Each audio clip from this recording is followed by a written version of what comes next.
सर्वप्रथम सर्वांना श्री स्वामी समर्थ। आज सर्व पितरी अमावास्या, आज उत्तरात्री लागणार आहे आणि उद्या ही अमावास्या संपणार आहे। आपण पितरांच्या दिवशी सर्व पितरांना घास काढतो।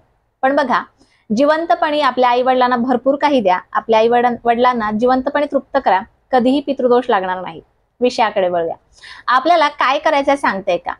पितरांच्या दिवशी, सर्व पितरी अमावास्येच्या दिवशी संध्याकाळच्या वेळेला 6:30 पावणे 7च्या नंतर तुम्ही अगदी 8-8:30 पर्यंत हा दिवा तुम्हाला लावायचा आहे। बघा, बऱ्याच कामांमध्ये आपल्याला कधी कधी अपयश मिळतो, तर कधी आपल्या घरात एकामागून एक संकट येत असतात। बघा, ज्या वेळेला संकट येतात त्या वेळेला आपल्या पुण्याचं काहीतरी पुण्य कमी पडतं। असं म्हटलं जातं ना, की माझं कुठलं पुण्य कमी पडलं तर मला हे संकट आलं। तर बघा, त्यामुळे पुण्य हे करत राहा। आता काय करायचंय, संध्याकाळच्या वेळेला आपल्याला एक प्लेट घ्यायची आहे आणि प्लेटमध्ये थोडेसे तांदूळ ठेवायचे आहेत, जे अखंड अख्खे असतील। त्याच्यावर एक दिवा जो कणकेचा असतो, कणकेचा तयार करून घ्या, मातीचा लावू नका। पितरांची सेवा ह्या कणकेच्या दिव्यात केली तर उत्तमच। एक कणकेचा दिवा तयार करून घ्या, ह्यात तुम्हाला एक वात घालायची आहे आणि तिळाचं तेल तुम्हाला त्यात घालायचं आहे। तिळाचं तेल नसेल तर तुम्ही चिमूटभर काळे तीळ घातले तरीही चालेल।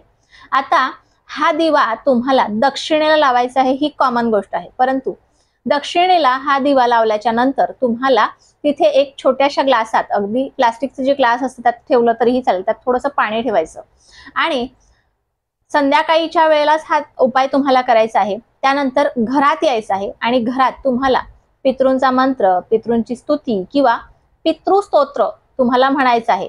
ज्या वेळेला तुम्ही पितृस्तोत्र म्हणाल त्यावेळेला तुमचा सुद्धा चेहरा दक्षिणेला येईल, याची काळजी घ्या। बसायला तुम्हाला आसन घ्यायचं आहे, जे पूजेसाठी वापरतो ते नाही, तर तुम्हाला घरातलं एखादं जुनं बेडशीट वगैरे असेल ते घेतलं तरीही चालेल किंवा दुपट्टा घेतला एखादा तरी चालेल।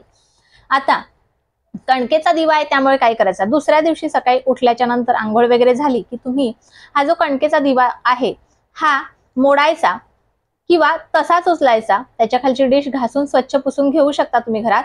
आणि ते जे काही आहे, थोडेसे तांदूळ असेल म्हणजे अक्षता असतील आणि कणकेचा दिवा जो आहे तो एखाद्या झाडाखाली, तुम्ही जिथे किड्या मुंग्या भरपूर झाडाखाली असतात त्या खाऊन जातील तिथेच तुम्ही नेऊन ठेवायचा। गाय वगैरे काही खाणार नाही किंवा कोणाचा पाय लागणार नाही याची काळजी घ्या। आता हा दिवा तुम्हाला लावायचा आहे, तुम्हाला कळलं आहे की हा दिवा लावायचा आहे। बघा, पितरांची सेवा खूप महत्वाची असते।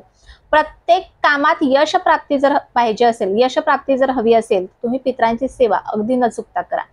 ही सेवा तुम्ही रोज करू शकता, म्हणजे पितृस्तुती किंवा पितृस्तोत्र तुम्ही रोज वाचू शकता।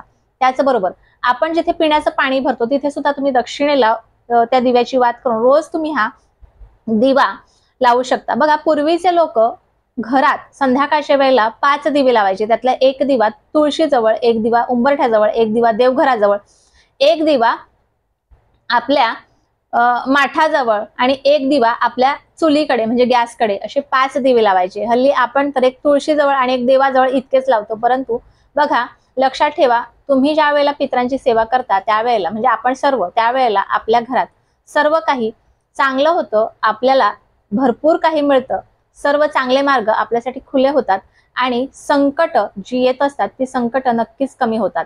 तर आजचा छोटासा व्हिडिओ तुम्हाला कळला असेल तर काय करायचंय काय नाही, परंतु जिवंतपणी आई वडिलांची सेवा करणं अत्यंत गरजेचं आहे। तुम्हाला आजचा विषय कळला असेल, व्हिडिओ आवडल्यास लाईक, शेअर, सबस्क्राईब मात्र जरूर करा। पुन्हा भेटू अशाच एका नवीन व्हिडिओ सोबत, नवीन विषयासोबत। तो पण सर्वांना श्री स्वामी समर्थ।